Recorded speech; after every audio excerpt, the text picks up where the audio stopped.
بسم اللہ الرحمن الرحیم۔ السلام علیکم۔ آج کی ویڈیو میں ہم حضرت نوح کی کشتی کا واقعہ سنیں گے۔ حضرت نوح علیہ السلام اللہ تعالیٰ کے پیغمبر تھے۔ آپ علیہ السلام نے تقریباً 900 سال تک لوگوں کو اللہ تعالیٰ کی طرف بلایا، مگر آپ کی قوم کا جواب یہ تھا کہ آپ بھی ہماری طرح عام آدمی ہیں۔ اگر اللہ کسی کو رسول بھیجتا تو وہ فرشتہ ہوتا، اور اس میں سے صرف 80 لوگوں نے دین قبول کیا۔ اس لیے حضرت نوح علیہ السلام نے ان کے عذاب کی بد دعا فرمائی، جس کے نتیجے میں ان پر سیلاب کا عذاب نازل ہوا۔ اللہ تعالیٰ نے آپ کی قوم پر عذاب بھیجا اور آپ کو ایک کشتی بنانے اور اس میں اہل ایمان کو اور ہر چرند پرند کے ایک جوڑے کو رکھنے کو کہا۔ تب طوفان کی شکل میں عذاب آیا اور سب لوگ سوائے ان کے جو حضرت نوح کی بنائی ہوئی کشتی میں سوار تھے ہلاک ہو گئے۔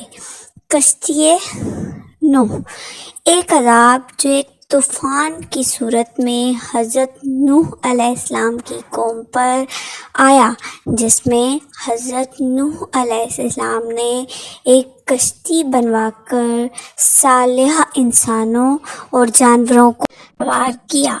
اس طوفان میں زمین مسلسل پانی اگلتی رہی اور آسمان مسلسل بارش برساتا رہا۔ روایات اور سائنسی شواہد کی روح سے یہ طوفان بنیادی طور پر عراق کے علاقے مابین النہرین میں آیا تھا۔ اس کا ذکر تورات، انجیل اور قرآن تینوں میں آتا ہے۔ اللہ تعالیٰ نے آپ علیہ السلام کو حکم دیا کہ آپ ایک کشتی تیار کریں، چنانچہ آپ کے لگائے ہوئے ساگوان کے درخت تیار ہو گئے اور آپ نے ان درختوں کی لکڑیوں سے ایک کشتی بنائی جو 80 گز لمبی تھی اور 50 گز چوڑی تھی۔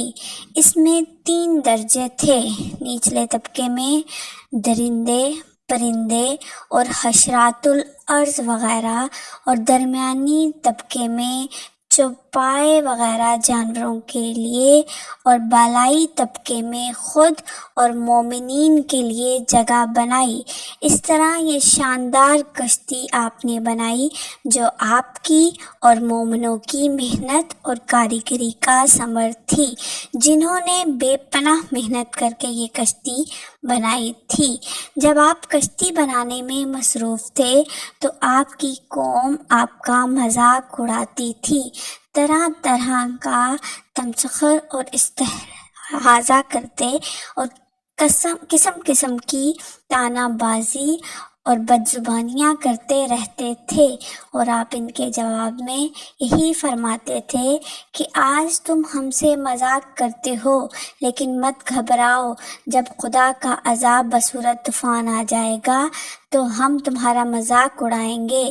جب طوفان آ گیا تو آپ نے کشتی میں درندوں، چرندوں اور پرندوں اور قسم قسم کے حشرات کا ایک ایک جوڑا نر و مادہ سوار کرا دیا، اور خود آپ اور آپ کے تینوں فرزند یعنی حام، مسام اور یافس اور ان کی تینوں بیویاں اور آپ کی مومنہ بیوی اور 72 مومنین و مرد و عورت، کل 80 انسان کشتی میں سوار ہو گئے، اور آپ کی ایک بیوی والا جو کافرہ تھی اور آپ کا ایک لڑکا جس کا نام کنعان تھا، یہ دونوں کشتی میں سوار نہیں ہوئے اور طوفان میں غرق ہو گئے۔